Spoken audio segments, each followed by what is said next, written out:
ஒரே நாடு ஒரே தேர்தல் மசோதாவுக்கு நாடாளுமன்றத்தில் மத்திய அமைச்சரவை ஒப்புதல் அளித்துள்ளது. இந்திய அரசியலமைப்பு பிரிவு 83 படி 5 ஆண்டுகளுக்கு ஒரு முறை மக்களவை மற்றும் சட்டமன்றத்திற்கு தேர்தல் நடத்தப்பட வேண்டும். 543 மக்களவை தொகுதிகள், 4120 சட்டப்பேரவை தொகுதிகள், 30 லட்சத்துக்கும் மேற்பட்ட உள்ளாட்சி பதவிக்கு ஒரே நேரத்தில் தேர்தல் நடத்த மத்திய அரசு முடிவு செய்துள்ளது.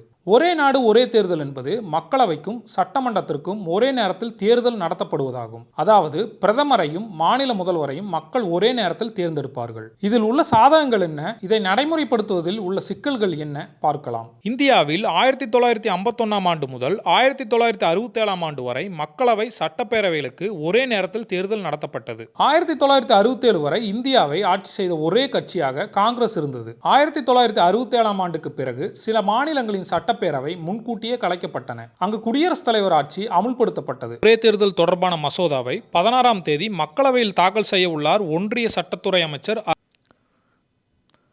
இந்தியாவில் 1951 ஆண்டு முதல் 1967 ஆண்டு வரை மக்களவை சட்டப்பேரவைகளுக்கு ஒரே நேரத்தில் தேர்தல் நடத்தப்பட்டது. குடியரசுத் தலைவர் திரௌபதி முர்முவிடம் 18,000 பக்க அறிக்கையை சமர்ப்பித்தனர். இது குறித்து விளக்கம் அளித்துள்ள மத்திய அரசு, ஒரே நாடு ஒரே தேர்தல் திட்டமானது தேர்தல் செலவை குறைக்கும், அரசு ஊழியர்கள் அடிக்கடி தேர்தல் பணிகள் செய்ய வேண்டிய அவசியமில்லை, நலத்திட்ட உதவிகளை எளிதாக செய்யலாம், வாக்கு சதவீதம் அதிகரிக்கும், ஒரே நேரத்தில் தேர்தல் நடத்துவது நாட்டின் வளர்ச்சி பணிகளை விரைவுபடுத்தும் என்று கூறினார்கள். உலகிலேயே குறைவான செலவில் இந்தியாவில் தான் தேர்தல் நடைபெறுவதாகவும், தேர்தல் நடத்த சுமார் 10,000 கோடி செலவு செய்யப்படுகிறது.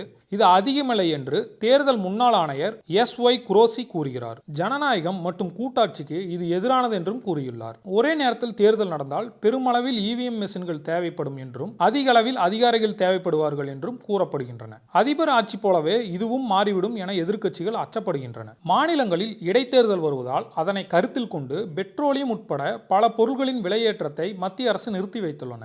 ஒரே நாடு ஒரே தேர்தல் வந்தால் இந்த பிரச்சனை மத்திய அரசுக்கு இருக்காது. இத்தேர்தலால் மாநில முதல்வர்கள் மத்திய அரசுக்கு உட்பட்டு வருவதால் இவர்கள் மத்திய அரசுக்கு அடிபணிய வேண்டிய நிலை வரும் என எதிர்க்கட்சிகள் குற்றம் சாட்டுகின்றன. ஒரே நேரத்தில் தேர்தல் நடத்தினால் பதவிக்காலம் முடிவடையாத மாநிலத்தின் சட்டப்பேரவைகளை கலைக்க வேண்டியிருக்கும். சட்ட ரீதியாக இதில் நிறைய மாற்றம் செய்ய வேண்டியதுடன் அரசியல் சாசனத்திலும் நிறைய திருத்தங்கள் செய்ய வேண்டியிருக்கும். ஒவ்வொரு மாநிலத்திலும் ஆட்சி காலமே வெவ்வேறு. இதனை மாநில சட்டசபைகளுக்கு கொண்டு செல்வது போன்ற பல சிக்கல்கள் இதில் உள்ளன. இதனை எதிர்க்கட்சிகள் பலமாக எதிர்த்த நிலையில் தமிழ்நாடு முதல்வர் MK ஸ்டாலின் அவர்கள் இவை நடைமுறைக்கு ஒவ்வாத ஜனநாயகத்துக்கு விரோதமான சட்டம் என்றும், இச்சட்டம் கூட்டாட்சி தத்துவத்தை ஒழிக்கும் எனவும் குறிப்பிட்டுள்ளார். ஒரே நாடு ஒரே தேர்தல் தொடர்பான மசோதாவை 16ஆம் தேதி மக்களவையில் தாக்கல் செய்ய உள்ளார் ஒன்றிய சட்டத்துறை அமைச்சர் அர்ஜுன் ராம் மெக்வால். இச்சட்டத்தை கொண்டுவர 4.5 ஆண்டுகள் முழுவதுமாக இருக்கும் நிலையில் என்ன நடக்கும் என்பதை பார்க்கலாம்.